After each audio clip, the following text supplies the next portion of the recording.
Well, I got Thursday evening, everybody. Welcome to the Digital Sim Sports Network, the Dirt Racing Network, and live coverage of the Elite Racers Next Gen Series from Atlanta Motor Speedway, and the impromptu coverage of this series. I guess their regular engineer had an issue, and they reached out. We didn't have a whole lot going on. We said, heck yeah, we've missed you guys 100 times. Let us get in here and get you a race put up. The drivers are about to head to qualifying. Joining me tonight, at least for a while here in the booth, the regular voice of the Racers Elite Next Gen Series, Ronald Piles. Ronald, welcome to the Digital Sim Sports Network. Yeah, I have a home of my own, but I'm a network hopper. I like to get a lot of action here within the iRacing simulator and see what everybody's got going on, and qualifying underway here at Atlanta. And I'll tell you what, Atlanta's a very rewarding track in most aspects. And one of the biggest things my takeaway from here is I did try to turn some laps here in the next gen car the other night. I was doing great. I had a goal in my head, and I was going with it, and found myself up front leading for 3 laps, and then I got taken out. All right. Well, we've had a couple of truck races, and this is more of a drafting track now, and I'll tell you what, it has produced some exciting racing. I saw a fuel mileage race here in the truck series about 4 weeks ago. Absolute shocker.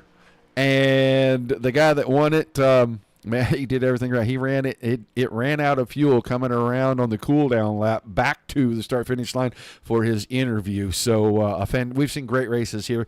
Love Atlanta Motor Speedway, the new configurations. A lot of fun. You're going to see a whole lot of cars in a big pack here. We got about 15 of them.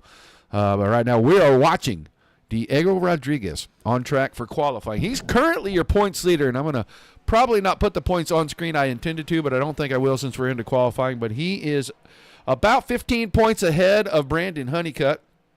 And then Alex, I don't have that right. He's not. Zach Lockett is actually supposed to be there. And then Honeycutt. The points I have, weird, but because they are in a playoff system right now. So Rodriguez, Honeycutt, and Teft have wins. That's why they jump to the top. The actual points probably don't matter anymore, do they, Ronald?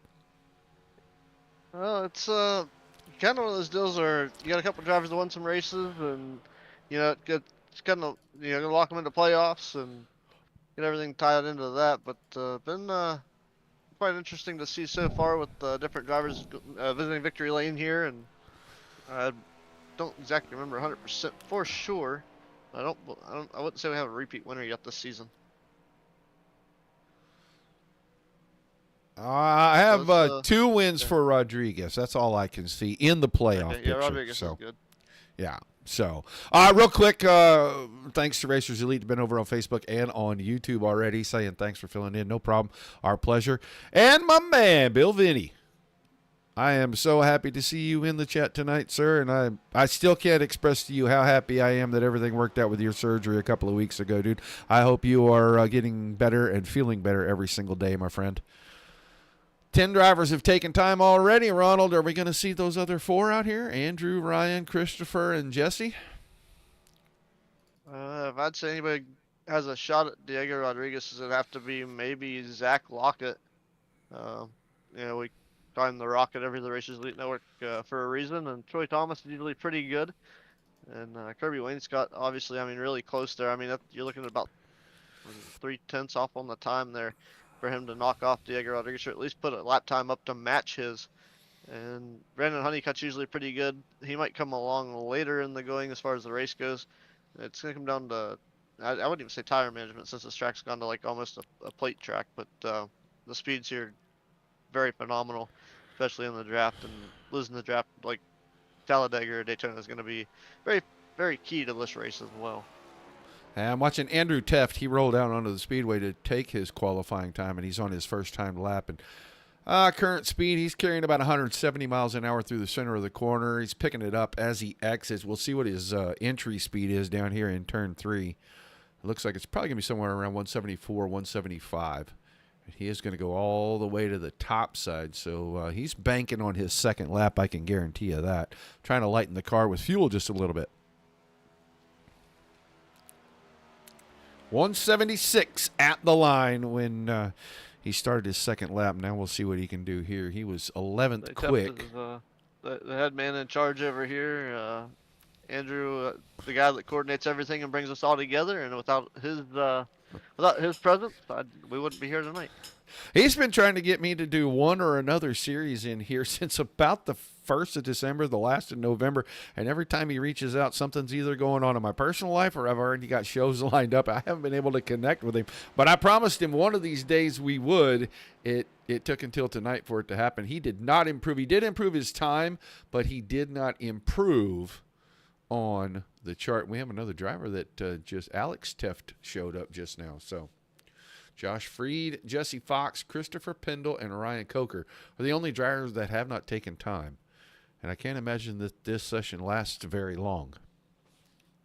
Well, they got a full 10-minute session here to be able to get a lap time in, and it sometimes, and I haven't quite figured out the rhythm to this or the logic behind it, but there are times where you could get out of the stay out of the car and wait for the track temperature to maybe cool down a little bit. And when this track temperature cools down, it's just that much faster on the racetrack for these drivers getting around. So it's kind of like a little bit of strategy in the pit box there.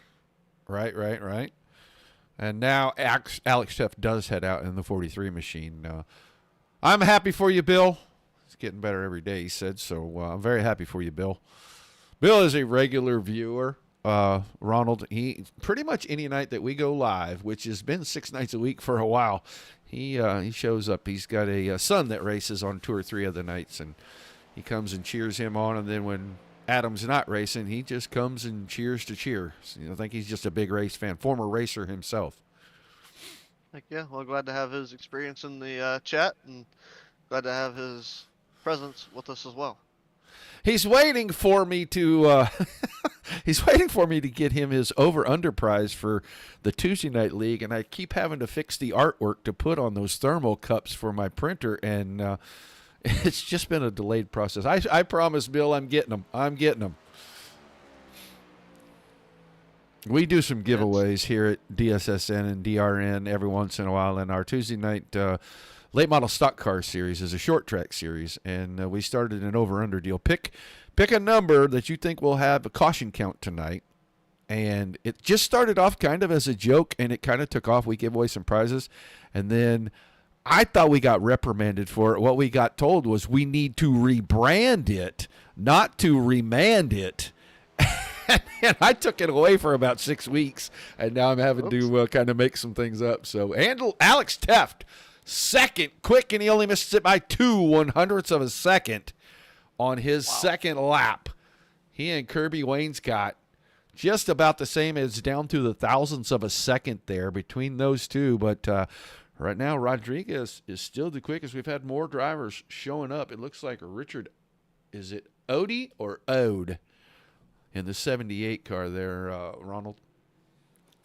Yeah, it's been quite interesting. The 78 coming out to put his laps down. This is the first time I've seen Richard, so this is even a new one to me. Richard Oden, he's got that Toyota Camry fired up here on the apron. He's gonna come out here and see if he can take to the top of the board, see if he can knock off Diego Rodriguez. And I can't say that he will or won't, because hello debut for the 78 of the Martin Truex sponsored right here on the back side of that 78. Sharp looking, I'm not a fan of black race cars, but that's a sharp looking ride out here. I think it's Atlanta's green walls that's making that car offset the Bass Pro Shop 78. I'm not a fan of a black race car on a black racetrack or at night, but a lot of times they look really good. And so I said his name one time too many. I think it's kind of like Beetlejuice. Adam Vinny shows up in the chat. So, hey, Adam, how you doing, buddy? Right easy peasy there. So, I'm going to refresh that card just because you said it was a Bass Pro, and I was seeing the Martin Truex Foundation on it. I've got both. His Bass Pro is actually on the bottom right corner, or bottom left if you look at the passenger side. Okay, I probably just missed it off that side. Triple two. Yeah, he was. Yep. Yeah, it's tucked away. I think he's trying to hide it. He wants the Martin Truex out there. He wants to put that Bass Pro Shop in the trunk. Well, put it on a hitch and tow it behind. Nice boat out there. the whole store. or the whole store. This ain't working. Let's try something else. You can bring it and Second park it in lap my better. front yard if it's the whole store. There's a whole lot of things there I'd like to have. Second top five, fat, yeah, that was a lot quicker. It was 32.22. He went 31.56, so he picked up almost 0.7 of a second right there. Like, yeah, that he either found something or he was working that swing lap on that the first lap, running a little bit higher than his qualifying line through the corners, able to hold that down. We got 2 seconds left to qualifying. Diego Rodriguez going to set the pole. Yeah. Well, congratulations to him. Already atop those standings with 2 wins in the playoffs, and now pole sitter here at Atlanta. I see it a lot. These guys go from one to the other, from pole to the victory lane a lot of times. Let's take a rundown through tonight's starting lineup for 130 laps at Atlanta Motor Speedway, the Racer Elite Next Gen Series. The 20 of Diego Rodriguez will have the pole, and Alex Teft came in a little late but got out on the track, and he will be second quick in that 43. Row 2 to the inside. Be the 10 of Kirby Wainscott, and Troy Thomas in the 3. Give us a couple of rows there real quick, Ronald, while I look at something. We can do that. Alrighty. So starting in the 4th position out of the Carolinas is the 3 of Troy Thomas. Inside of row number 3 in the 5th spot is Richard Ed in the 78, picking up that top 5 there at the end of qualifying. The Rocket, Zach Lockett in the 93 out from Adrenaline Racing will start in position number 6. Inside of row number 4 in the 8th spot, or 7th spot, is the 8 of Curtis Ecker to hit outside. Chicken Coop Racing's number 25 is Paul Shaw. Starting inside of row number 5 for Driving Extreme Inc. is the 13 of Brandon Honeycutt to his outside. And the 00, Misfits Bergen Brothers, is the Alan Bergen starting a P10. Inside of row number 6 is the 55 of Truth Oak for Misfits Racing. And starting outside in position number 12 is Adrenaline Racing's 42 of Leroy Koblenz. Andrew Teft will start the 98 car inside of row number 7, and he'll have Josh Freed as his partner in that row in the 39. Your 8th row, inside the 94, Christopher Pendle. Outside, that's going to be the 69 of Jesse Fox. And Johnny Charlie, Joe Beck out on the back. Ryan Coker in the 24 car. Boy, you know what? The 24 car in the back at Atlanta, we haven't seen that in years. Yeah, that's, yeah, I mean, look at last week. You take NASCAR, for instance, the 24 car won the race with William Byron at Daytona.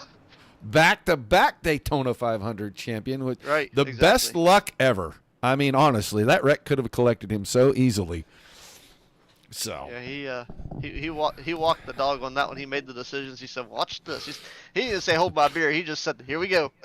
he just closed his eyes, tossed the beer out the window, and said, "I hope this shit works." Pretty much, pretty much. He said, "Away they go." The field here, we're getting ready to leave pit road. I was kind of waiting on them to. They're going off there. I guess it may have paused there. I'll get her rolling and caught up here. It looks like Diego Rodriguez looking for win number 3. But he's got a long road to hoe to get there tonight. And he's looking for it here as they go green flag racing in the tri-oval. And he's going to get a good start here.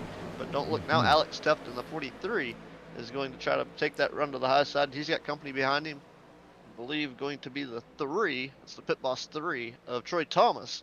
And he's going to try to help run him back, or run the 43 back to the front here off of turn 2 down the back straightaway.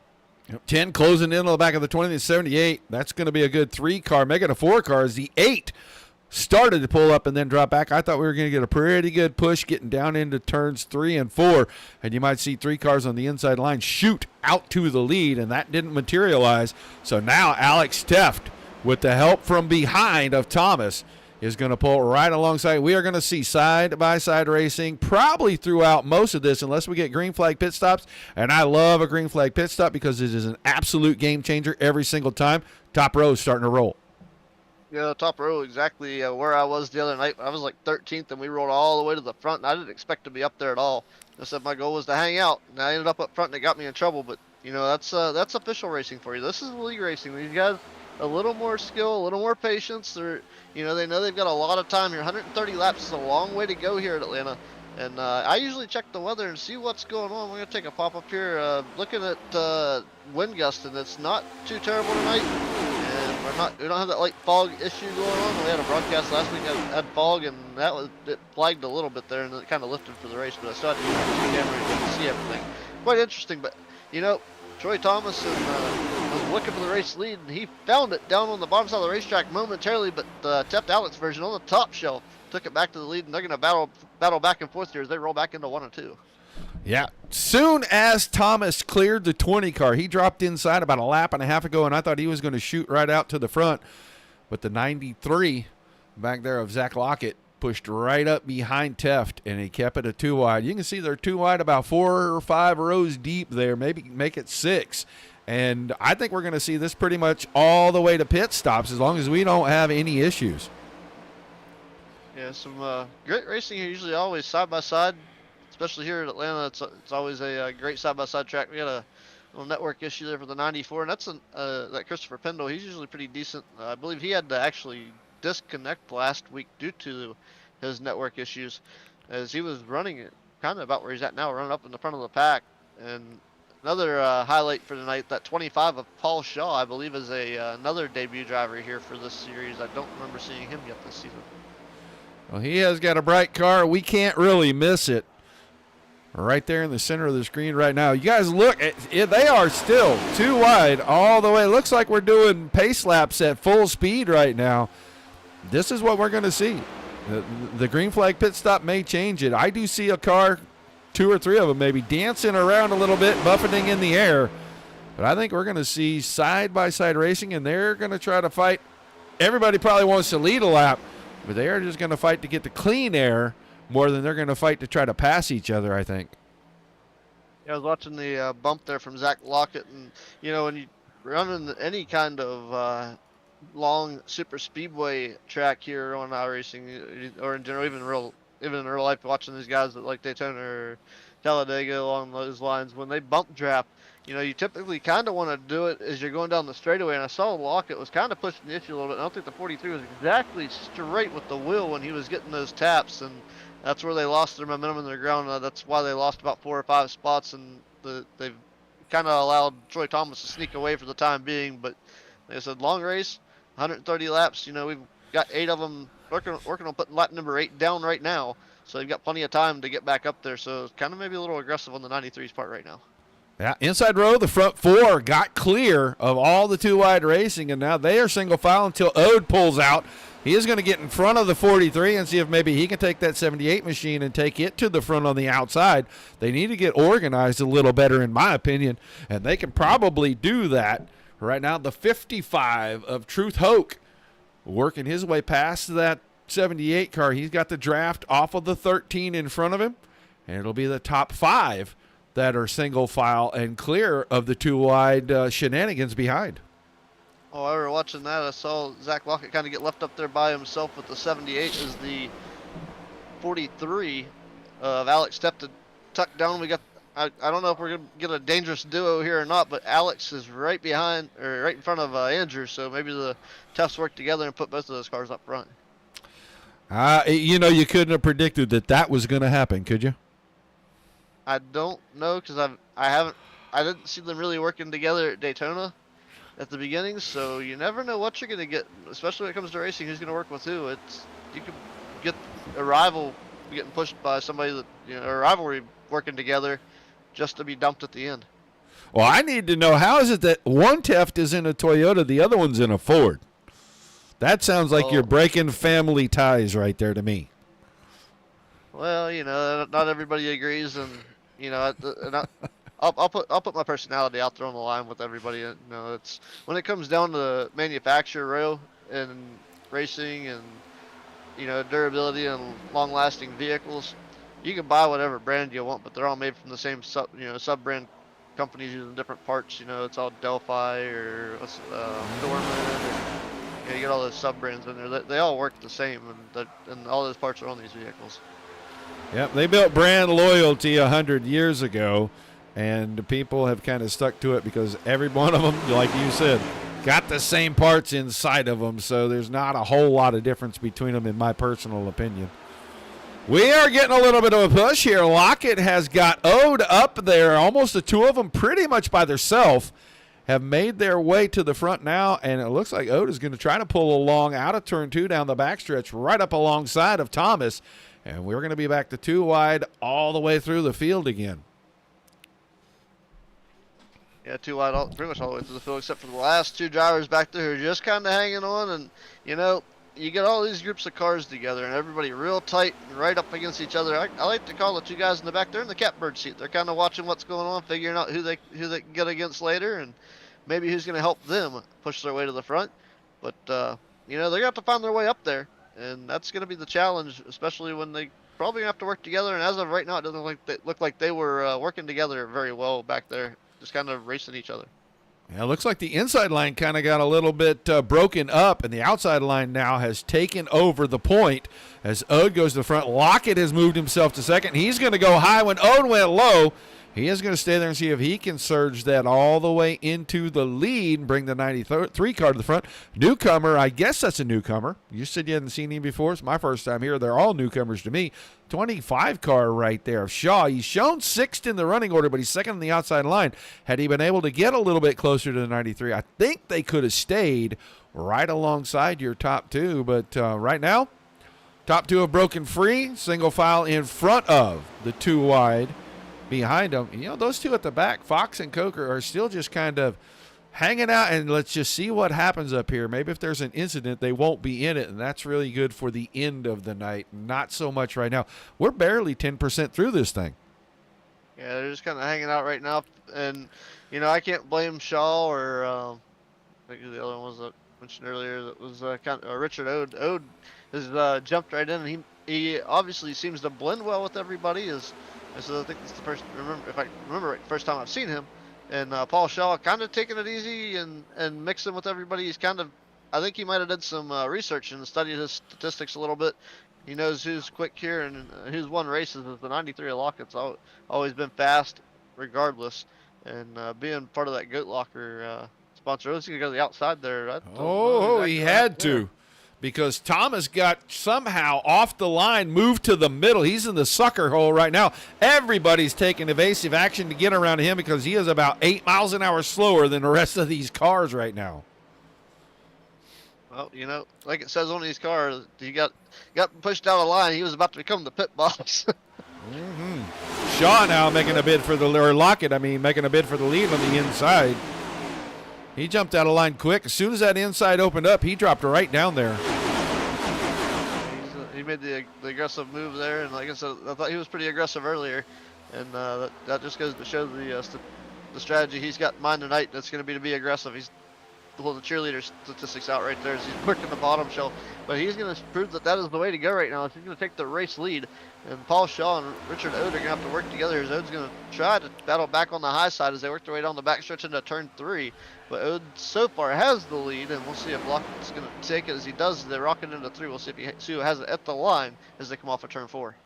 He's clear by a full car length, but that big line on the outside, not enough run. I thought they were going to get a pretty good shove right there. Oh, tap to the fence from the 78 car. I don't see damage. It went by too quick. Doesn't look like it's affected his speed much. He just needs for the 25 to tuck up close behind, and he'll go right back to the front. Maybe he can pull to the inside line. But you've only got 6 cars on the outside. Everybody else has lined up on the inside, and they're all pretty close. Even the guys that were hanging back off the back. The 24 of Coker is staying back about 4 or 5 car lengths.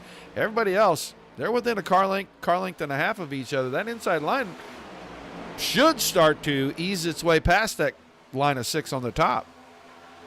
Yeah, unfortunately, this is one of those things where the side draft plays a big role in these cars, and being able to tuck right up beside of somebody, and even if you got a 4-car pack on the high side, you can really rock at that speed, and that wind tunnel just creates such a massive force. You get a good drive off the corner, and I didn't see any damage on the 78, but he's tucked in on the bottom. I think he's had enough of being out front for the time being. And, man, I watched Honeycutt slip out of line there, and I thought maybe he might have made a mistake, because Truth Hope will pounce on that position, but Truth being a little patient there in that Wrangler 55, he's trying. Right now, I don't know if I'd be that close to him, because bump drafting in the middle of the pack is not how you get around in these things. You gotta kind of tandem draft and then kind of hang out in the back a little bit if you're the 3rd car in that line. Well, I keep seeing the 3 car. It looks like he's maybe getting tight, getting into turn 3. He's done it 3 or 4 of the last 6 laps. And you've been out here. You've run these cars. How much tire heat do they build? I mean, we're almost 25 laps into a green flag run here. Are the tires starting to get a little greasy? Well, when I was in these things, it seemed like I had more of an issue on entry where the car seemed like it was a tick loose, but I don't know as far as the setup wise go with what they're running, if maybe their setup is tighter and maybe more custom than the one that I was running, more personal fit for me. Yeah, just I know in the trucks the tires got super hot super quick for the guys, and after about 15 laps they were wrestling them, and I'm seeing cars starting to drift around. They're moving left and right a lot, especially in the corners, and that 3 car has just moved a full lane several times. That's how he got out of the front, was he got pushed into the middle. And I was thinking maybe we might be getting some tire heat here, because we're probably close to halfway through a fuel run. Yeah, it's getting close to that as well. But I think this dipping and diving you're seeing left and right, as far as that goes, is the drivers trying to get clean air, because just like Talladega and Daytona, you're going to get engine heat. And I don't know if they're close enough. I mean, right now it's kind of spaced out. They're all getting a little bit of that air getting into the front air dam to keep those cars cool. But and I know here they're like 80 degrees, so I don't see that the heat would really be that big of a deal. But maybe inside of the car in the cockpit, maybe it's something I'm not taking into account for here, because I didn't really have a whole lot to do with that, because I was out front when I was at Atlanta. Maybe that helmet visor's a little fogged up in the car. All right. Too. So it's Lockett out front. Rodriguez is pushing him. On the outside, Ecker in the 8, the 94 of Pendle, who's still blinking every once in a while, but it's kind of settled down a little bit. The 13, that's your 5th place car there. And as soon as I say it, there goes the 94 car out on a blink. Side by side behind that with Freed and Thomas. That's through your top 7. Then Hoke, Ode, and Shaw. And Bergen on the high side is trying to make a run forward in the 00, but that line spread apart a little bit, and I think you're going to have to play, draft sucker right there and try to pull up if you're going to pass anybody, because the inside line's got a lot more organization to it. Yeah, looking at the 8 working the bottom shelf right now. Curtis Ecker, haven't really seen a whole lot of him out front this season, but he's got that number 8 Coca-Cola car looking good. He's in the 3rd spot. Look at Brandon Honeycutt now. Honeycutt started back in the 9th spot. Christopher Pendle has started 15th stuck to the front. Yeah, that's wow, from 15th to 1st. So we'll kind of keep that noted. And Josh Freed back there. We got a couple of movers here. As he started back in the 14th spot. He's in 3rd, battling for 3rd spot with Curtis Ecker, and he's gonna. Yeah, he's still up there.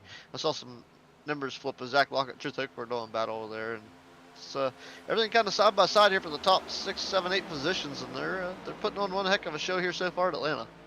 Yeah, so a 14 position mover at the point, and now Freed is your 2nd highest mover. He's picked up 5. He started 14th. He is running 5th at the moment. You can see the run down there: Pendle, Honeycutt, Ecker, Lockett, Freed, Hope, Rodriguez, Bergen, Thomas, and Koblenz right beside one another. That's going to shift back and forth a lot. Behind them, it's single file now, so it's only in your top 10. You've only got about 6 cars side by side.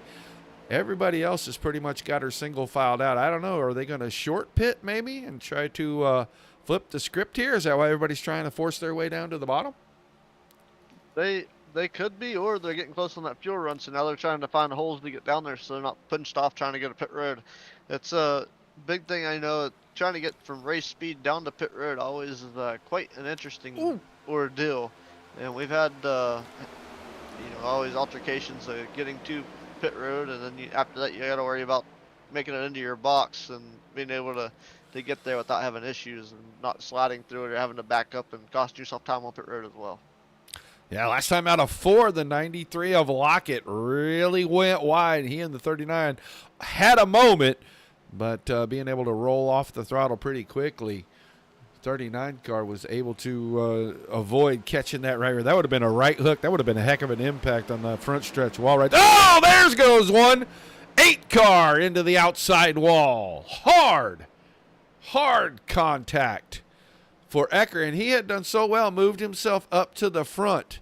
I'll tell you what I don't see. I do not see contact anywhere. I do not see where he was contacted by another car in my info.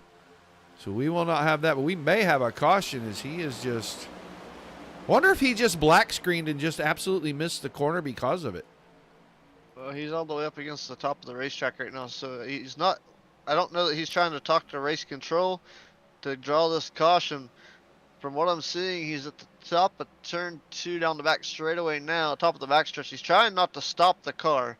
He's trying to keep everything green, and I believe he might have just deleted out of the sim to avoid having the caution come out. He wanted to keep it green, so obviously he doesn't feel he was done wrong.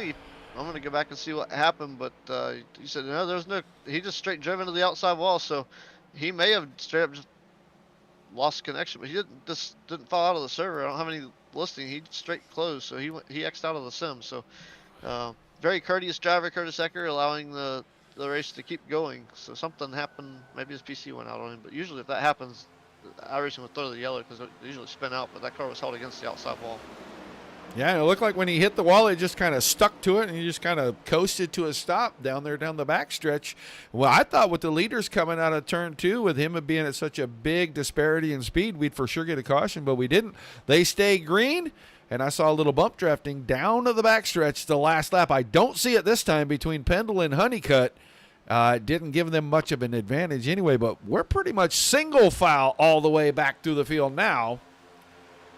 Nothing really happening. Everybody kind of settling in. I feel like we're probably getting close to pit stops here, and everybody's just going to ride it out and let the green flag pit stops be the game changer. Woo, that was almost a dangerous touch right there. 13 got on the right rear corner of the 94, about 3/4 of the way into that corner, and he's going to do it again getting into turn 3. Man, he is trying to live on the razor's edge right there.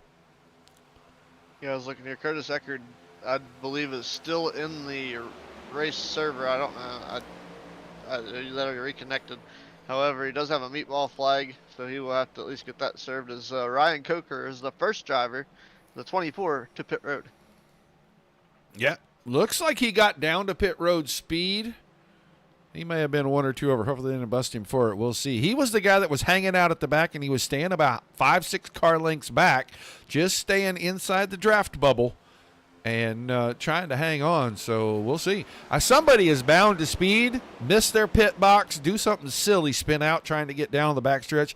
Used to be you came out of turn 4, you went straight on to pit road, and it was really kind of a nightmare if you were one of the guys closer to the front to get woe down, let everybody know you were going, carry all that speed into 3 and 4, and then still get the car before the line down to pit road speed. Now you get in turn 3, and you got to drive the car around on a super flat, almost backwards cambered track right there, and not lose the car, make as much time as you can, and still get down to pit road speed. So it's definitely a game changer here to make a green flag pit stop. If you have the tiniest error, it can become really big or really fast.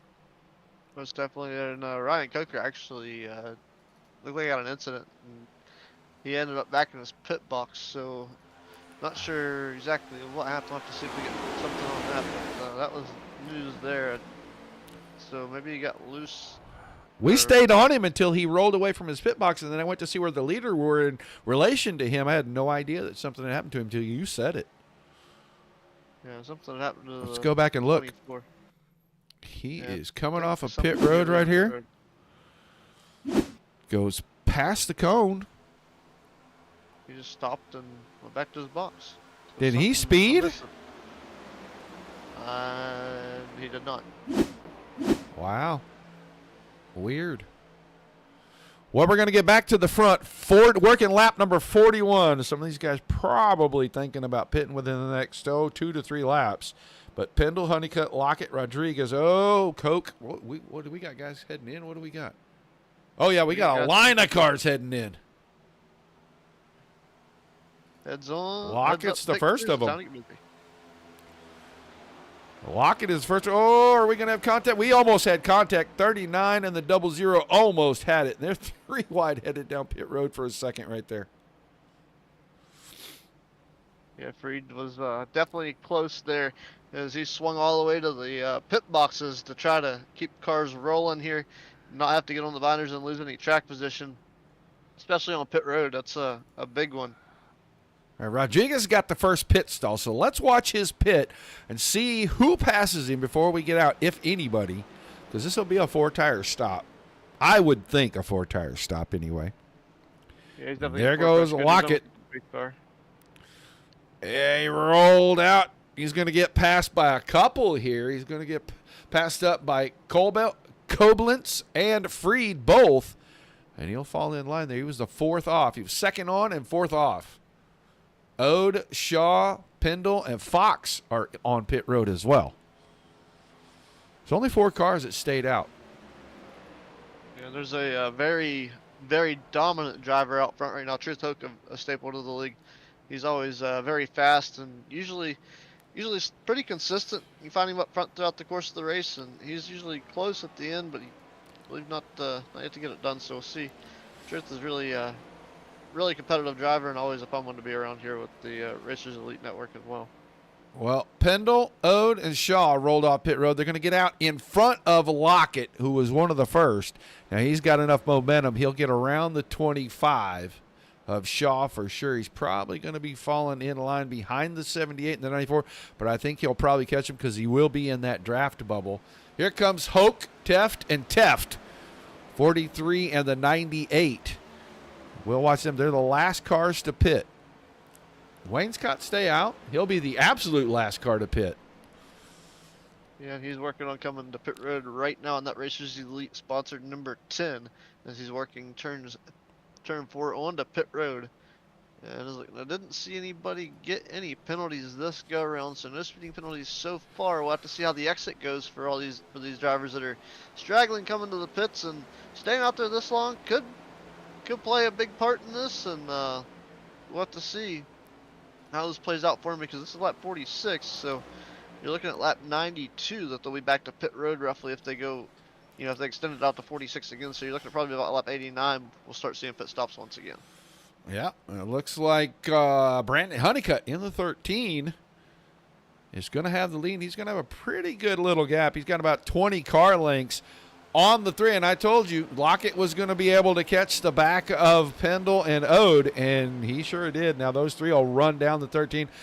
I doubt that they go ahead and just fall in line. I'll bet you they just blow right on by him and push him back to 4th right here. Damn it. Oh, shark attack.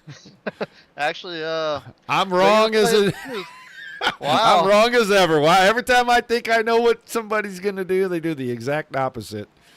But these 4 are going to have a pretty good gap here. I can't really go against what happened with the Mountain Dew 94 of Pendle. As we both know, he's been plagued with network issues. I don't know that I would have pushed to the outside and try to take that spot from Honeycutt. Honeycutt is very good here in this league and always a top competitor. He's going to move up now. He's led his couple laps, and he's going to allow Pendle to go out front in the Mountain Dew 94. And it looked like, man, the 78 of Richard O just not having the momentum. Looked like the arrow probably, even that pit stop, you'd think that light contact would have been a quick optional, and he probably would have fixed that. But he's still up front. But it seemed like he did not have any arrow push at all to try to come back to the 13 when the 94 pushed forward. That draft just was not there. It just showed kind of weird. I kind of feel like maybe he went ahead and let the 13 get back in line behind the 94 right there. He probably didn't want to lead. He wants to be able to save as much fuel as possible. And maybe he just decided, I'm going to run 3rd here. I can get a little push from Lockett. I can get a little pull from the 13. I can save a little fuel, and maybe at the end I don't have to take as much fuel, and I'll have a shorter pit stop on that second pit stop. Maybe I can parlay that into getting out front and then fending them off. Well, considering that they short pitted compared to the latest pit stop, they're going to be short already, which he might try to long stint this next one, but he might have already set his strategy for a certain lap number for a pit stop. But you can see Lockett, I don't know, Zach looked like he was going to try and push forward in front of the 78, and then he just kind of dropped back. So I know, and this is another strategy that I use right now, but I don't think it's really working out too well. But Diego Rodriguez right now is the fastest lap of the race. Who's Diego? No, I think it's Paul Shaw. He's 6th. Yeah. So that being said, you can drop back and play the lap time game a little bit in the middle throughout the course of the race. It's a long enough race you can back off and then use the draft to pull yourself back forward, maybe cut down on some of that lap time, pick up a little more speed. But right now, last time by, your fastest driver on the racetrack, 30.3. Let's see, 30.219, I believe. And that was Rodriguez, I think. No, yeah, it was Rodriguez. Yeah, it was. Yep. I was thinking maybe he was trying to do a little early research, and maybe if it's a 4 or 5 car breakaway at the end and he's at the back of it, how far back can I get that run, and how far forward can I get just pulling out and trying to pass one car at a time, so I know how many laps I have to try to make those 3 or 4 passes to get to the lead in this thing, especially if I'm going to have to do it by myself. It's a good time to do it, middle of the race. Watching, you could maybe I was kind of seeing if you could do a slingshot move, little Talladega Nights action here at Atlanta. Mm-hmm. But it's quite interesting to watch the drivers, see how they maneuver around the racetrack. But these front 4, broke away and are kind of doing their own thing, trying to stay with that, the green on the outside of the racetrack. They want to see green all night long, and they want another green flag pit stop to be able to put themselves right back where they're at right now, and give these 4 drivers here a chance to contend for the win here. And it says 78 laps remaining here, so there'll be 77 across the line for the 94 Pendle. And Pendle having the ladder last week, looking good here tonight so far. Yeah, you got the 4-car breakaway out front, and then you got a 5-car group behind them, and that 4 cars is keeping about 1.7, 1.75 seconds, pretty steady over these 5 cars. And I would think that one extra car breaking that draft might give them a little pickup, but they have not made up 2 feet on that group in front of them yet. Well, here's the issue, and where I'm looking at right now is back where the 10 car is with the Tefts, which is the 3rd group that's just now crossing the start-finish line. They were running a 29-second lap time in that group, so they're going to eventually, probably about the time pit stops happen, they're going to run down at least the pack in front of them, being about a little quicker there, because they were watching Alex Teft.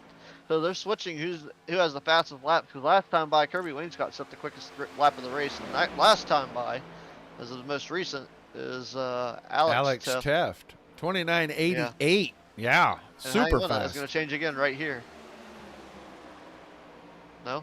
I mean, they were on a roll. They did it 2 laps in a row. Well, and I think they might have been just a little bit more organized and a little tighter of a group at that time, too, because now the top 3 are real tight, or in that bunch. And then the next 3 cars have about a car length in between them all. So I don't think they're maybe a little overheating, maybe worried about a little bit of heat, and they'll go get one and then open up and get cool and then close back up and try to get another quick lap. I don't know if that's a good enough strategy in 70 laps to catch these guys in front of them, but it's what they're doing. I don't know if it was so much that, but I think they may have been switching out who was leading, who had the air and who didn't. I think it come down to a rotation and who was leading the front of this pack as the Tefts are working together right now. The 43 with the nose of the rear bumper there, doggy style saying hi as they roll around the speedway. Give them the great welcome. Seems like it might work out. Maybe they'll get that lap time back here and this time by. It's like everything's staying about the same. They're going to run in about 30-second bracket now, and they've actually slowed down a little bit. So, like you said, maybe if they get that 2x2, 3 rows deep going and get that arrow growing, I don't think there's a whole lot you could miss by doing that. That's something I didn't really, experiment with in that official race, but I did realize that if we were side by side, it seemed like that draft effect was a lot bigger and easier to keep up with. Well, the front 4 are extremely comfortable, and they're proving it on the racetrack because they've opened the gap up to about 2 seconds now. They have stayed in line. They haven't tried to pass each other. Every once in a while, one of them will peek out. I think that's just to get a little air, get a little bit of cooling going, and then they get right back in line. But they are keeping it at about 5 or 6 feet max between cars. They're running steady. 30-10s and 30-20s. Everybody else is moving up and down the scale between 30-20 and 30-40, and they are just opening this thing up. It's going to come down to a 4-car race if they can get through the next set of pit stops. Yeah, it definitely is a like you said, 3 or 4 car race for sure. And there's 2 drivers up there that stand out. And of course, Zach Lockett, the Rocket Zach Lockett's one of them. The 13 of Brandon Honeycutt is another. And he's usually right there. His luck is not quite on par. So we'll see if he can make it happen here tonight. 13 usually plagued with some sort of issue, but as of right now, things are smooth, and he'll look forward to continue doing so here. He's looking to see driver-wise John Ross with the win, and Alex Teff, Brandon Honeycutt, and Diego Rodriguez. So you've got 3 wins right there in that front 4, in the front 4 runners, with Rodriguez having 2 by himself.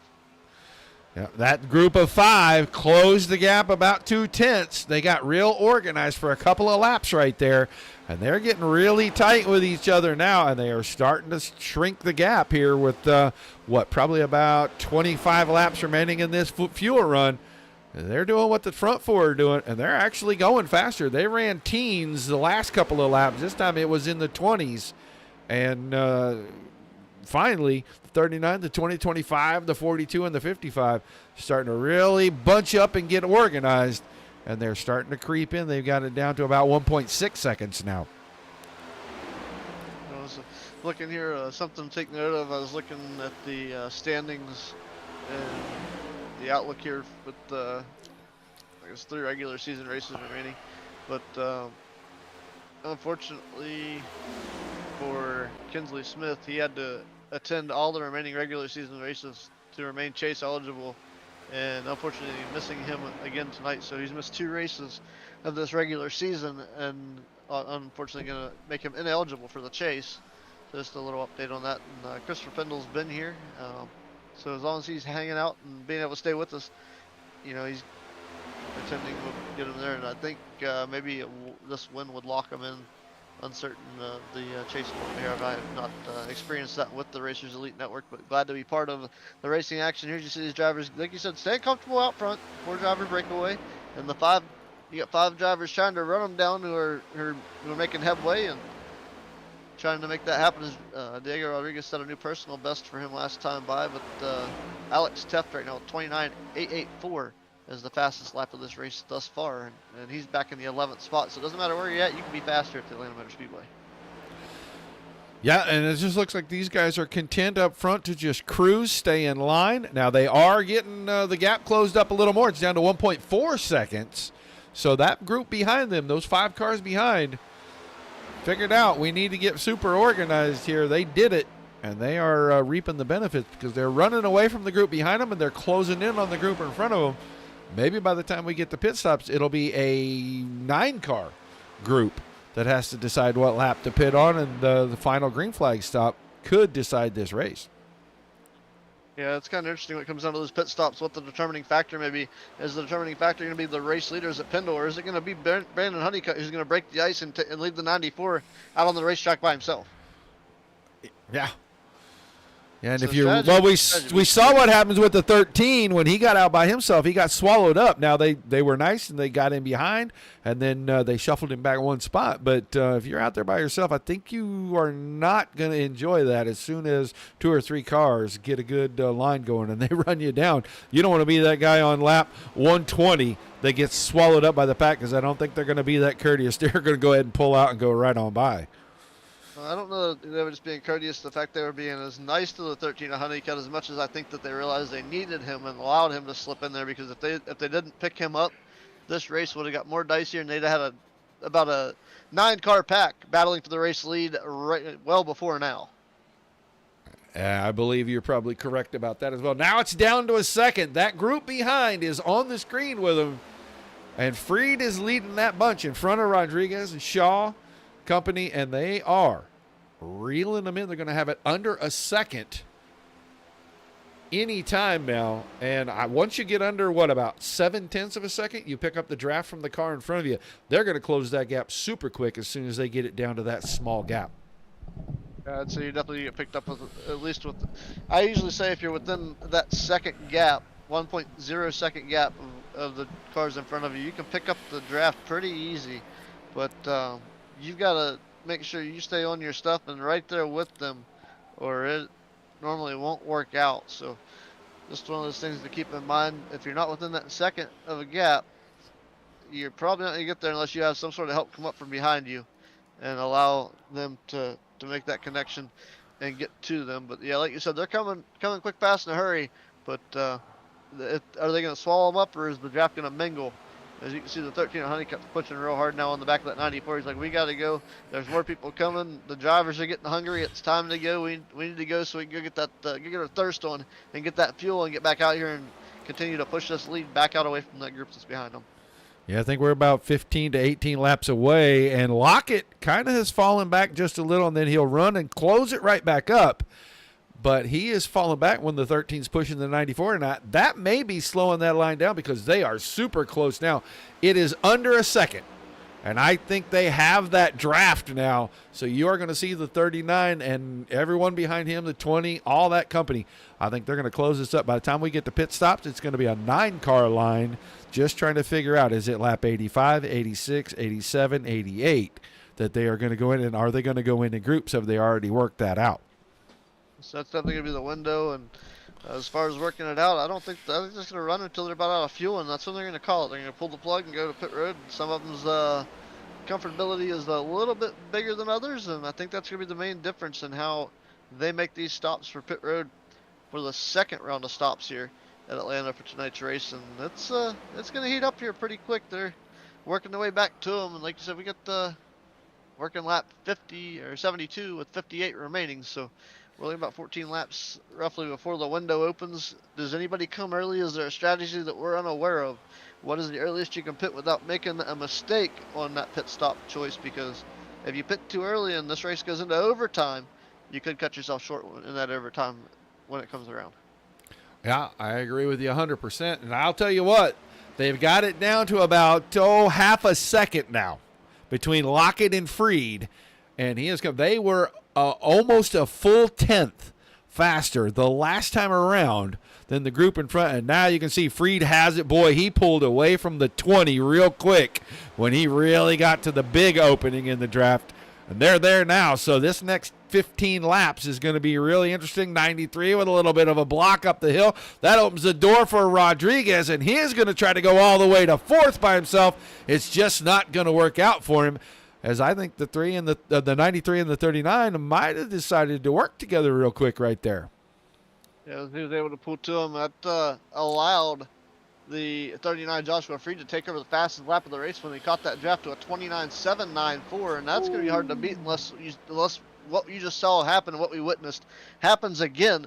But now we've got the field back together. I don't look for these guys, other than the pit stops coming up, they're not going to stay single file for much longer. I believe we're going to break out two wide double file. They're going to be racing here, trying to pick up some track position before they get ready to go to the pits, because once they get to pit road and get down there, the battle on pit road commences. But that doesn't say anything about what they do coming out here on the racetrack.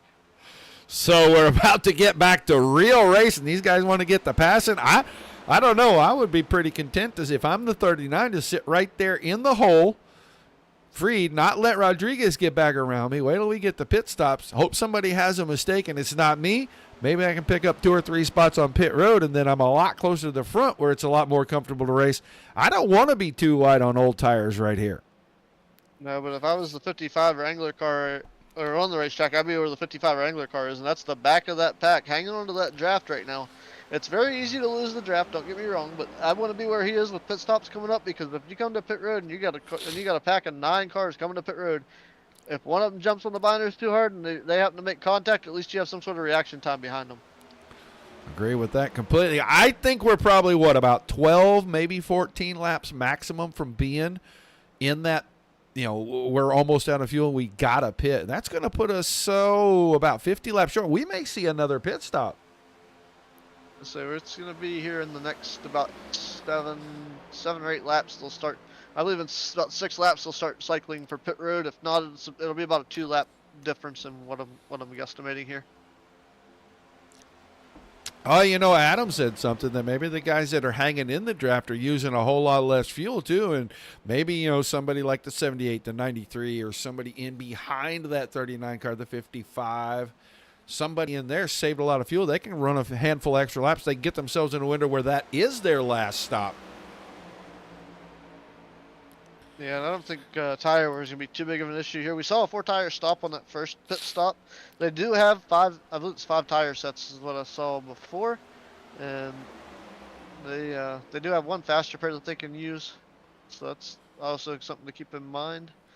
I'm looking for tire sets here. I have unlimited tire sets this race. The fuel pill is 65%, so you know that they could get tires, but if they're anything like Daytona or Talladega, I don't know. Like I said, I don't know setup parameters, how much wear, how they're driving these cars, whether it's off the right front or if they're using the right rear to spin the car to help turn the car. But that could play a role in whether they get those tires or not when they come to pit road. Very, very true. I thought for a moment we were going to have our first caution. The 25 of Shaw ran right up on the back of the 42 of Koblenz, and he had to move outside really fast a couple of laps ago in turn number 3 not to catch the right rear corner. He got back down in line because I believe that Hoke is just really playing, I'm going to be smart. I'm going to hang on to the draft. I want to stay at the back of this thing, and after that final pit stop, well, it's time to probably go racing for him. But he gave plenty of room and let that 25 car get back in line. So we almost had us a moment. Nothing has changed. Top 4 is still the top 4. The 5 that got there, they've stayed in line. This group is absolutely gone because it's 13 seconds back to this group right here, which is led by the 98 of Andrew Teft. They're 6 cars deep, but over 13 seconds, and they're losing time to the group in front of them. Yeah, I was looking at that. It's half a track distance between them. Just shy of half a track distance between the two packs, and that's going to change right now as pit stops ensuing. The 94 of the Christopher Pendle going to be the first car to lead them down pit road. Yeah, we've got everybody jumping on binders, getting to that yellow line that starts pit road where the speed trap is. And the 20 took evasive action. The 93 moved to his right. And the 39 almost pushed the 93 across the line. Probably would have given him a speeding penalty had he touched him. Good driving by everybody. Let's go watch Rodriguez again up at the front and see. Because he was about, 7th in that line when they came in. How many cars are going to get out in front of him out of that first pit stall? And there was a strategy call here. The 39 of Joshua Fried took left side tires only during that stop, which is quite interesting in my opinion. So maybe the car feeling a little free to him. So he put some fresh left side feel goods on there, and he's going to use those fresh 2 good years to maybe free that car up or tighten that car up just a little bit with the bite. Good bite on that left side. Maybe tighten that car up to the corner.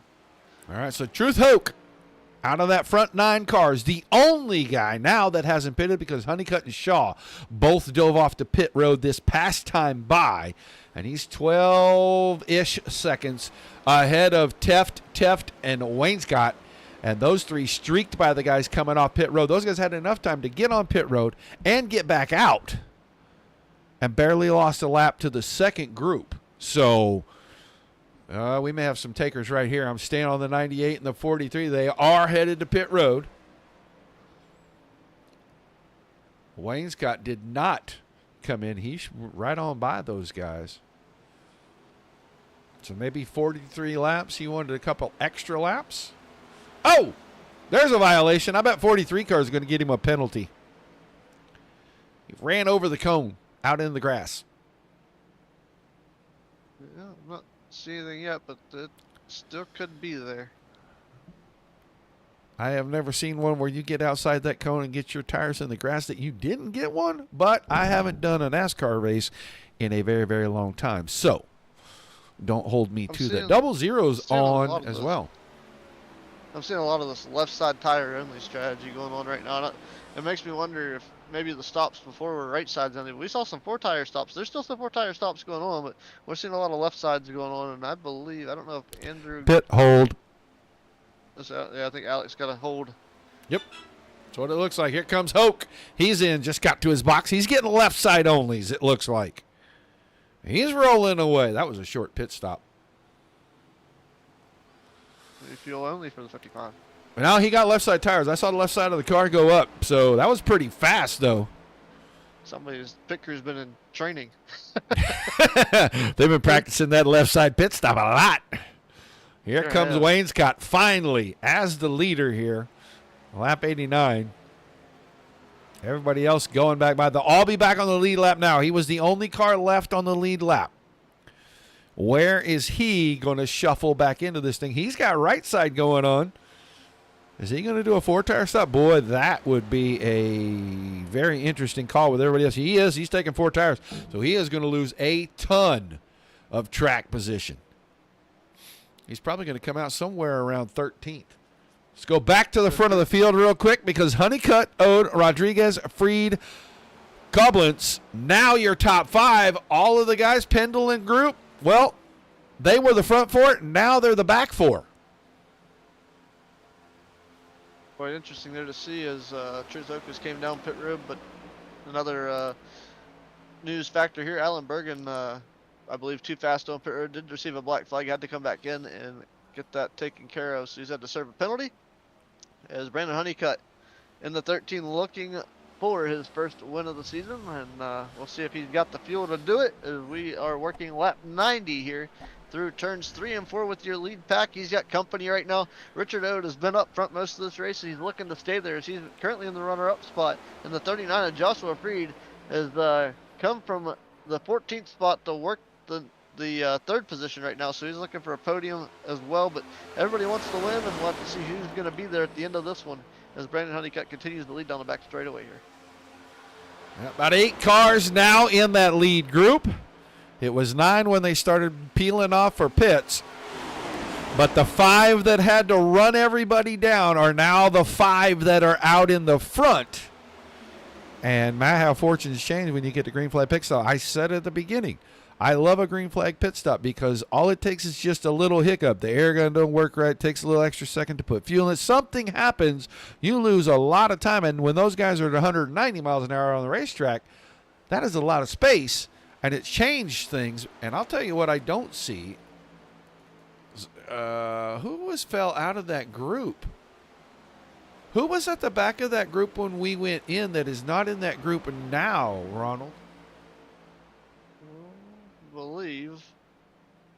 Well, Lockett was at the back of the group in the 93, but he's still there. Yeah, he's and still Rodriguez there. is right behind him. That's 8. Who was our 9th car that now isn't in the quiz? I can't remember who the other 9th car was. The 55 of Truth Hope, but he went to the lead. He had a late pit stop. And then it looked like he must have made 2 pit stops because he's the only car I show with 3 outside of Alex Bergen. And Bergen, we know, had a penalty. Did Hoke have a penalty and have to go serve it too? He did. I'm looking here. He did have a black flag come up, and he did have to go serve it right before Bergen. So in the midst of watching some left side stops, Truth Hope had I'd say, speeding penalty, and got him a trip back to pit road. So he's about to go 2 laps down for it because here's the leaders coming by. Teft got a penalty. He hit the cone, the commitment cone at the entrance to pit road, so he got a hold penalty. Hoke had to come back in. They're both already lapped down. Now they're going to be 2 laps down. This thing's got a green feel. I don't think we're going to have a caution. It would be really weird. Something would have to happen right in here probably, trying to pass lap cars. Those guys, their fortunes died on pit road. I'd say something maybe an overtime potential here.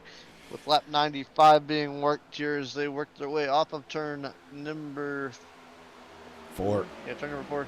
Down the end of the try over to 1 now. I was looking at my map to see where they were at. I know the other half of the pack is now almost in on the same straightaway. So it's the lap traffic might get real here. That pack, I mean, we got a good group of them here together. So, I mean, they could definitely form 2 lines and make this work very easily.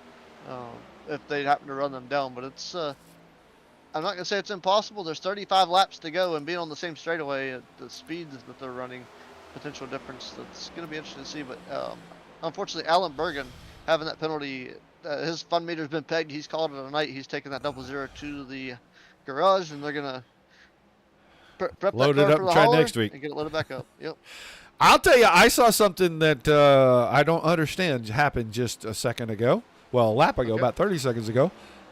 That inside line of 8 cars, I call me a liar, but I swear that they slowed down and let the 2 lap cars get out in front of them. Now, I think that might be a little strategy but I don't understand it. Maybe they wanted the pull off those two, but that's going to put them in the way when everybody gets racy, isn't it? It's either that or one of the things that we might look at here, potential. I haven't seen enough or known or been around the league long enough to know who works with who and who the teammates potentially might be, but that could also be a role. Okay, well, then that must mean that Honeycutt decided to slow that whole group down to let Teft in the 43 back in front. That's a couple of Toyotas I see, and now Hoke has moved out of line. I think he's going to go ahead and move himself to the back of this group. I don't think he wanted to be a part of that deal. He was just right behind the 43, and all of a sudden the inside line coming out of 2 looked like they just slowed down, and those 2 cars by themselves on the outside shot past him and then moved down in front of him, and Hoke was at the front of that deal. He moved down the line. He's falling all the way back. He's going to end up behind Rodriguez before we get down the backstretch next time. Yeah, watching here, I believe I remember earlier in the race when we were all on the lead lap, very beginning, and they were starting to kind of work together and stretch out and get away from each other. I believe the 43 and the 13 were working together then, so Honeycutt and Teft, Alex version, working together here once again. Just kept Alex a little on the lap downside, but nonetheless helping out Brandon Honeycutt right now. Well, we got 4 or 5 Toyotas out in front. Is Shaw in a Toyota as well? Nope, he's in a Ford. Oh, I'm sorry. Koblitz is in the Ford. Yeah, that's right. That's the black and red car. Yeah. So you got 3 Toyotas out in front of a Ford. And I'm only counting the lead lap cars. I'm not counting that 4th one in there as Teft. So you got 4 Toyotas out in front. So maybe that is a little teamy team action right there. Yeah, that's something I think of why Honeycutt would help him, or maybe some races here in the past where it's kind of worked out in their favor to work together. So maybe it's just maybe they just know they work together very well. It could just be that. Does they put that number 13 Toyota? He's kind of back and forth. I'd be kind of cautious though, because they were touching it. It's very easy to hook a car and send it for a ride, and maybe that's part of, it's kind of sad to say it, but you kind of eliminate a couple cars there if you created an effect that was unstoppable. Well, I think they're trying to tandem draft and get away from these guys because they have opened it up a little bit on Ode right there with that little bit of push. And now it is, like you said, a little dangerous if you get shifted off to one side or the other. But I don't know, maybe that was just a test to see if they could do it for late in the race. And they opened up about a half a second real quick on the 78 and the 39 right there. If they're teammates, maybe that is a strategy. Maybe the lap car helped pull him away from this group and get him a win here at the end of the night. They only got 26 laps to go. Yeah, 26 laps to go. Is watching them get around the speedway here. It's kind of interesting to watch. The 13 was really stuck up the back there of the 43, and it worked out for a minute. But here comes the 78 now of Richard Ode. He's getting back in on the action. The Air Jordans and the 39 have opened up, and they're allowing the 78 to get back into this action. Tell you what, Honeycutt was definitely trying to leave them in the dust and work it out on his own. As now it looked like the 78 Ode had to get out of the throttle a little bit. Just got that draft, and it was going to pull him right to the back bumper and, kind of magnetize himself to the 13. And it's just kind of been a little interesting watching that come together. Look for him to shoot to the outside. It seemed like they were running that much faster, if that makes sense. Yeah, it looked like once he got within about 4 car lengths, he just ran right up on him, had to take evasive action.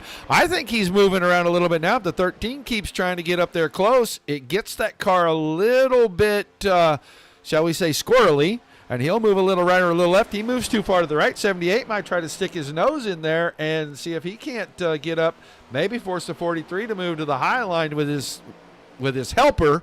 And, why we got cars? Are they headed back to pit road? We got guys headed back to pit road out of this group. Fuel strategy coming back into play. They're looking at that overtime. We got cars in front of them coming to pit road too. I believe that front pack broke up a little bit. The 3 of Troy Thomas is on pit road, so things getting interesting here. Seeing these cars come back to pit road. We got a wreck. Ooh, that's probably a penalty. 20 car might have just sealed his own fate right there. Yep, Joshua Freed, Diego Rodriguez, and Leroy Koblenz, all 3 black flags at the pit road entrance. Yeah, little hot getting in. It looked like it as fast as he closed on Lockett's car right there. And hopefully, did he get Lockett a penalty by shoving him down pit road? He did not, just those three. Yeah, that was just fuel only right there for the 93, and he is going to get out. Some of these guys are finally taking their right side tires. I wondered about that before, but I thought, man, maybe they can make it the rest of the way because we've seen them run about 42, 43 laps, and that was really close to where they were. Yeah, it's going to be tight on fuel for those that probably try to make it. And like you're saying earlier, if you're in this draft pack, and I don't know that they could do it in this, and I don't know if it's changed a lot since the last time I tried to do this, but running in like these super speedways in Atlanta probably doesn't really fall in those lines because the speeds are a little bit more reduced. I mean, they're still fast, don't get me wrong, but you're not running 200 miles an hour, 210, 212 like you are at Daytona or Talladega. But you could really, the guy out front's hammered down. He's pushing, he's the one breaking the air. He's using the most fuel. The guy behind him, probably right there, about the same. He's getting a little bit of aero. He might save about a lap or two off of what the leader of your line is doing. But the guy that's back there in third, that 78 car right now, he's in the third spot, able to roll that fuel just a little bit. If they can do it here, I haven't tested this theory, but at Daytona or Talladega, you could run about 3/4 to half throttle and stay right there in that same exact spot. Yeah, you get kind of in that perfect bubble right there, especially if you got another car behind you. You can leave yourself a couple of car lengths, and really you're only running half throttle most of the time. You're only going to run 3/4 if you really kind of want to close up a little bit so that you can ensure you never lose the drive. I'll tell you what, that 13 got the 43 car just a little squirrely, and I thought he was headed for the infield for just a moment right there. They're working it all out. But you can see Rodriguez just now coming off pit road. Guarantee you he got him a penalty. I think you called off the list of numbers. But we got a 6-car group. They may be trying to make it to the end because we're inside 20 to go, and it makes no sense to me to try, and maybe it's not a full group. It's not, is it? Because Pendle is 28 seconds ahead of Wainscott and Teft. I don't see these guys up here in the front coming to pit road. They're just trying to save fuel, and even if it runs out coming out of turn 4, they're still going to be there, right? They should. It depends on this draft and how things play out, where they are, when they happen to run out. It could be interesting to see how it plays out. As watching Alex Teft being a lap behind right now. Lap behind. He's going to move to the high side, let the leaders go by. So I'll be looking for them to make a pit stop. I'd say if the leaders have to come down, they're going to do it here before 15 to go, I'd imagine. Yeah, Andrew Chuff just went a lap down, and here goes Wainscott. He is going to go a lap down as well. Going to try to tag that group right there. He's trying to get onto the back of the 55 of Hoke. And he may have done it. He may have pulled that down perfectly. So it's 4 cars to the lead, but it's not the green 43 out front. That car 1 lap down. He is helping pull the 13, the 78, the 25, and the 94 of Pendle. Those the only cars still on the lead lap. This is getting pretty interesting down here at the end of this thing, because if it's just this 4-car race, it's going to be who doesn't run out of fuel, right? Pretty much. It's going to be interesting to see how it plays out here with the 16. They got 17 laps to go, 16 to go as they come across the line. So things are going to get interesting here with fuel mileage to see who's going to have to come down pit road. And it just kind of dawned on me why the 13 I believe might be using the 43 to save fuel. Well, and that makes a whole lot of sense, but that would mean that he had to just let him go. There has to be some kind of deal because, I mean, unless the 13 just wants to stay there in case we catch a caution, he gets a waiver round late, he can get on the lead lap, maybe pick up a few spots. I don't see a reason, unless that's your best buddy or your teammate, to want to stay out in front of that guy. I mean, if he's helping him save fuel in general, I mean, if there's you can't bank on the caution, but here's the other thing. If I was the 43, I would want to be right in front of the leader as well, because if you know there's a caution coming, you can potentially sneak that lucky dog. Yeah, that's kind of what I was saying. That's probably the only positive reason I see, unless he's your teammate.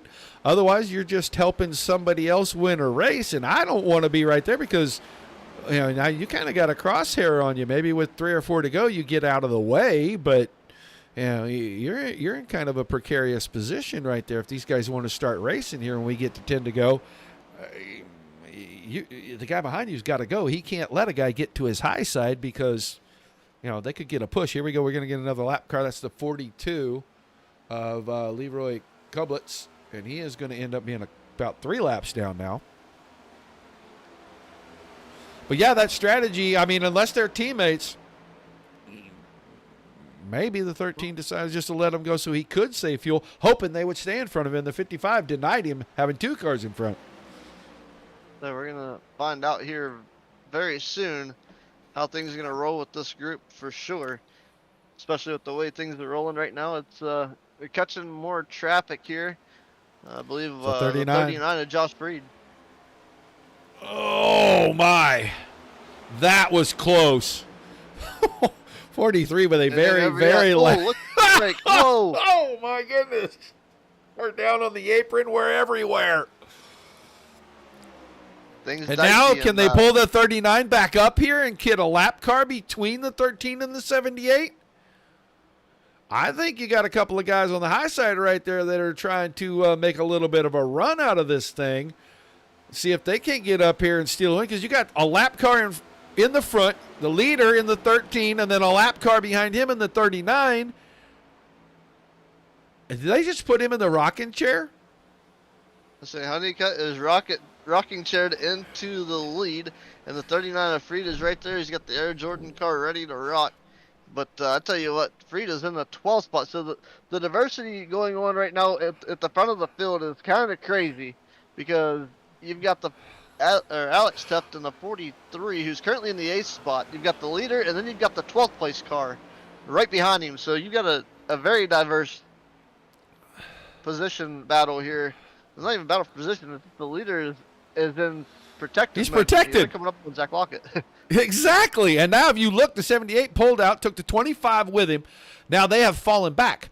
Pendle benefited greatly from all of that.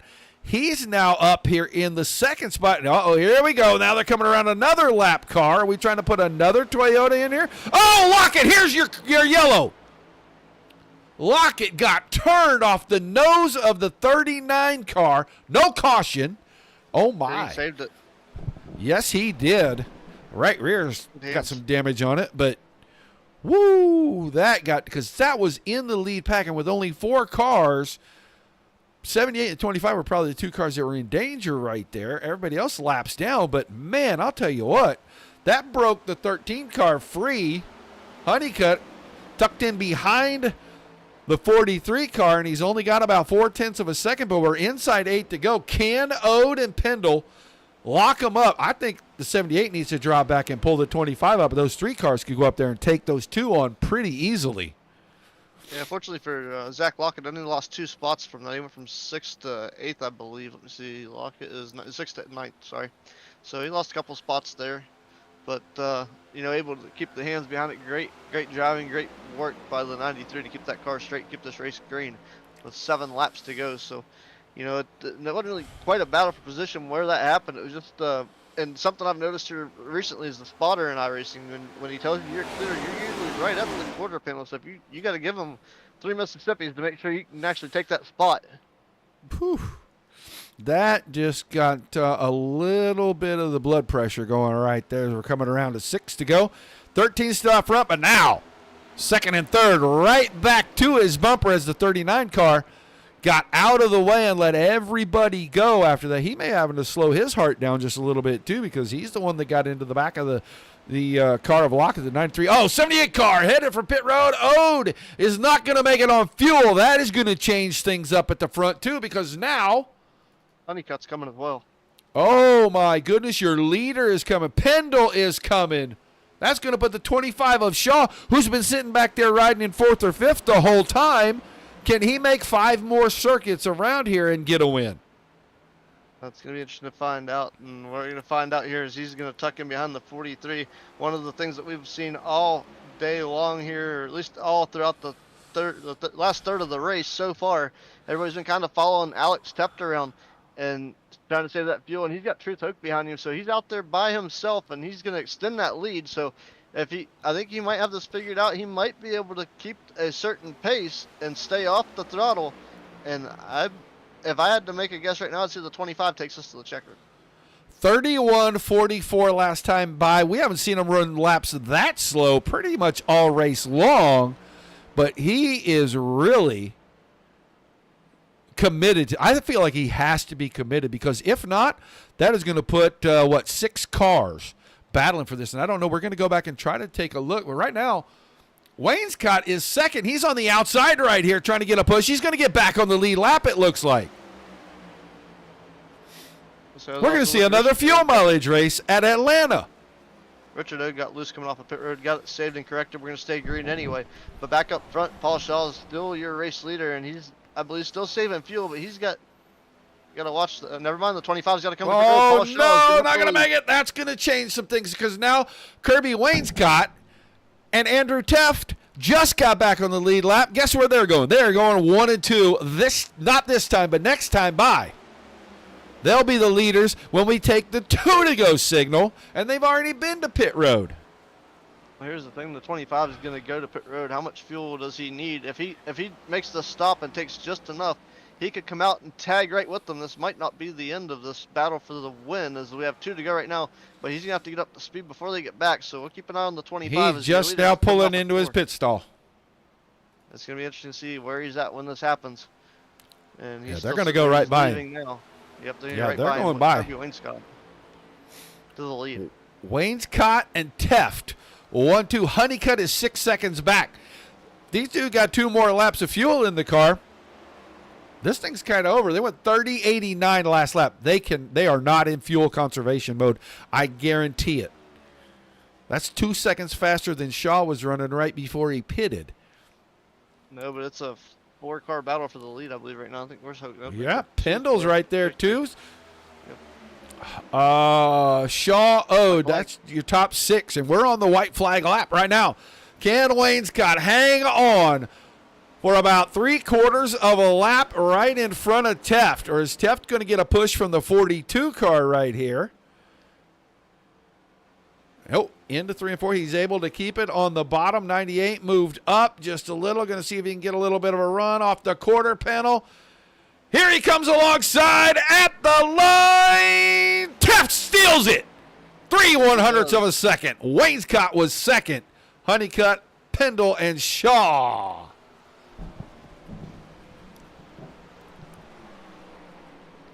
Oh, a spin out.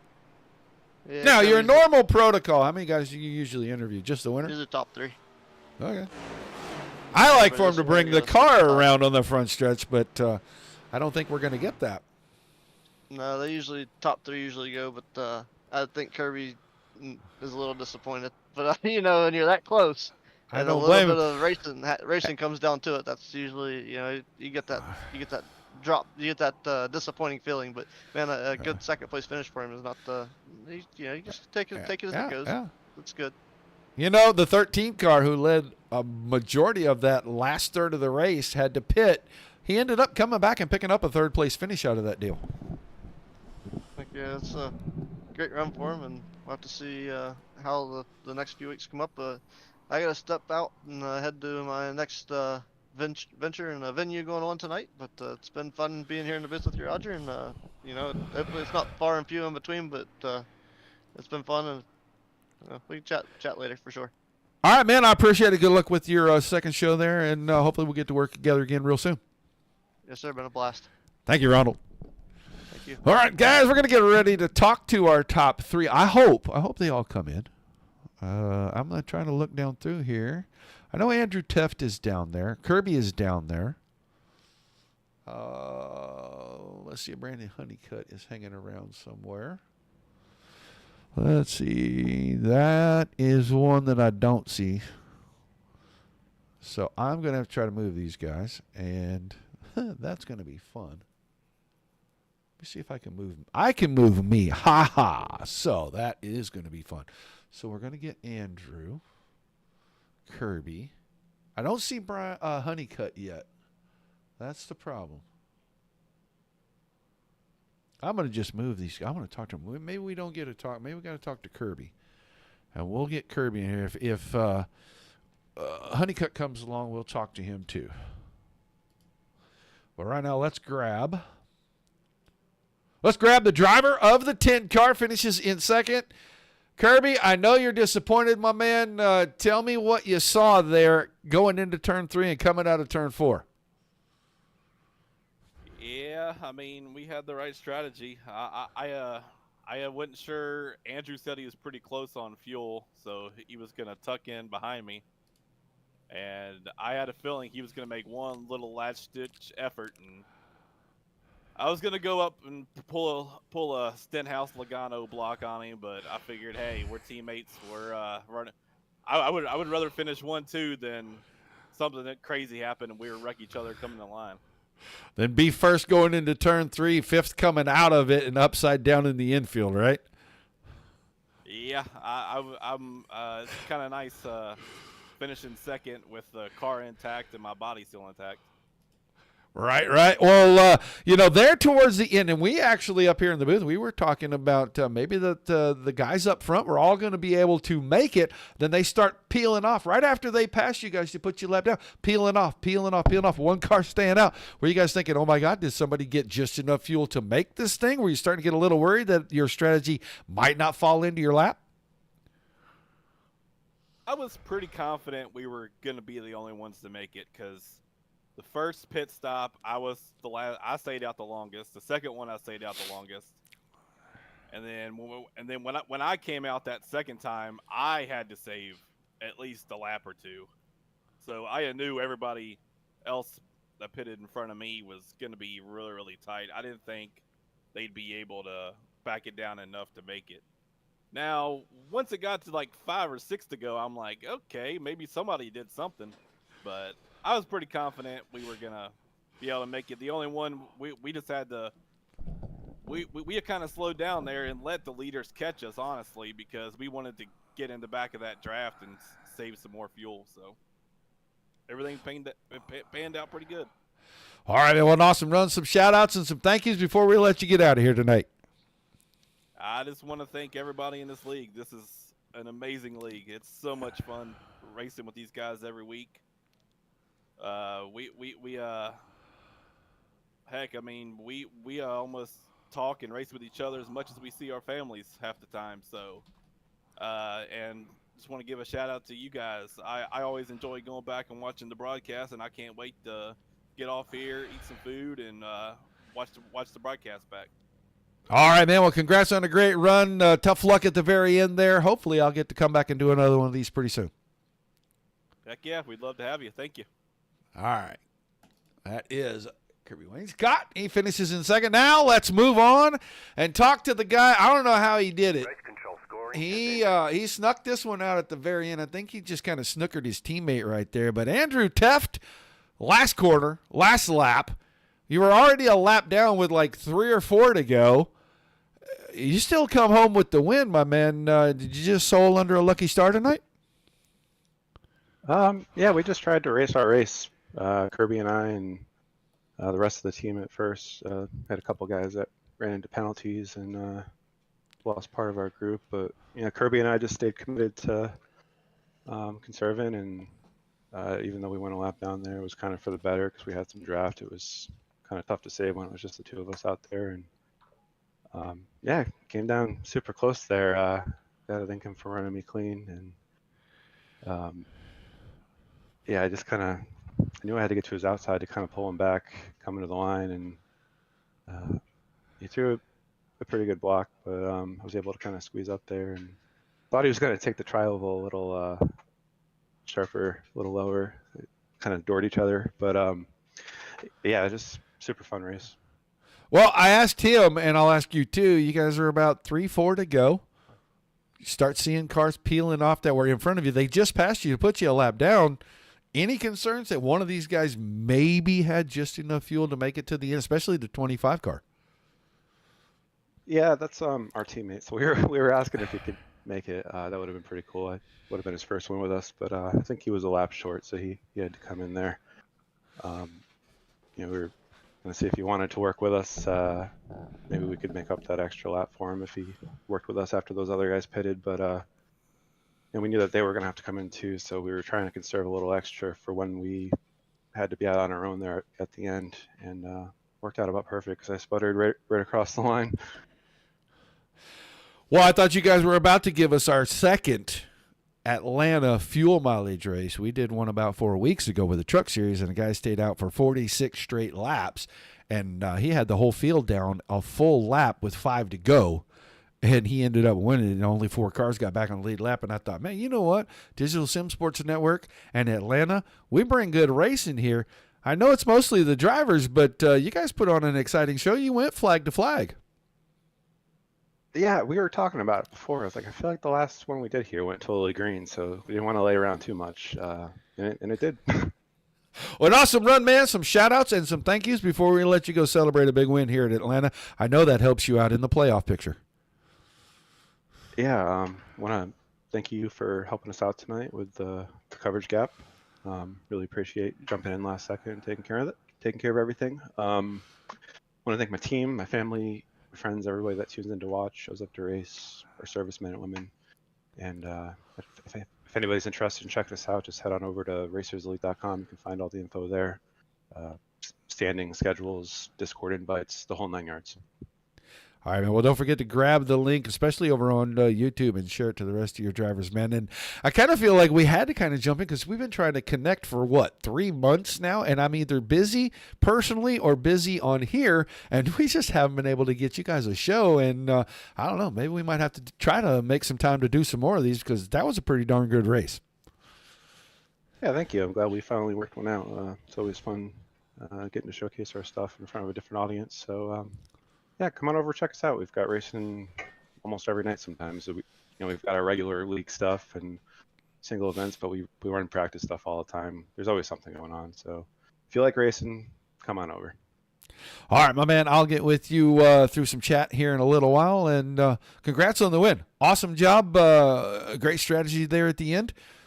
I know that helps you out in the playoffs, like I said. I don't know. Hopefully we get to do another one of these, especially during the playoffs for you, and we can see how you parlay that maybe into a championship this season. Yeah, we can hope. Congrats again to Kirby. I really hated to take that one from him. All right, man. Congrats. We'll talk to you soon. Thanks, guys. That was your winner, Andrew Teft. Let us take a very quick look here at our results. Here they come. Boom. Andrew Teft, Kirby Scott, Wayne Scott, Brandon Honeycutt, 1, 2, 3. We didn't get to talk to Brandon. I will tell you that the fourth place, Andrew Teft ended up with that one spot right there. He ends up being the hard charger tonight, too. He went from 13th to 1st, and he edged out Christopher Pendle, who finished 4th by 1 position for hard charger. Paul Shaw was 5th. Richard Ode in 6th. Truth Hoke with a good recovery there. He comes home 7th. He was a couple laps down at one point, and he got that car back to a 1 lap down 6th place finish, or 7th place finish, I'm sorry. Troy Thomas in 8th, Jesse Fox 9th, Zach Lockett was 10th, Leroy Koblitz in the 11th spot, 12th was Josh Freed, Alex Teft. He stayed out in front and drug those guys around and around and around about the last 45 laps, and he almost helped the 25 car pick up a win right there. Rodriguez in 14th, Diego Rodriguez. 15th was Alan Bergen, Ryan Coker in 16th, and Curtis Ecker rounded out the field here tonight. I think we should cover Atlanta a whole lot more here on the Digital Sim Sports Network because we have had 2 consecutive awesome fuel mileage races. So we may go out and look for some more Atlanta races to cover for you guys. But I want to thank you for being here. Without you guys, there's no reason for us to do this. Without all the awesome leagues giving us great racing like we saw once again here tonight, there's nothing to cover. Pats on the back, high fives all the way around. Make sure you tune in tomorrow night, 10 o'clock Eastern. American Dirt Series 360 Wing Sprint Cars, first of 2 nights in a row. We'll be here Friday and Saturday night in the same time slot with them. And then we start things all over again next week on Monday night. So mark your calendars. Make sure if you're on Facebook, like, share, and follow. If you're on YouTube, Twitch, or Trovo, hit the subscribe button. You'll know every time we go live. But until we do see you again, peace and love to everybody. Keep the rough side facing down. Race it hard. In fact, race it like you stole it.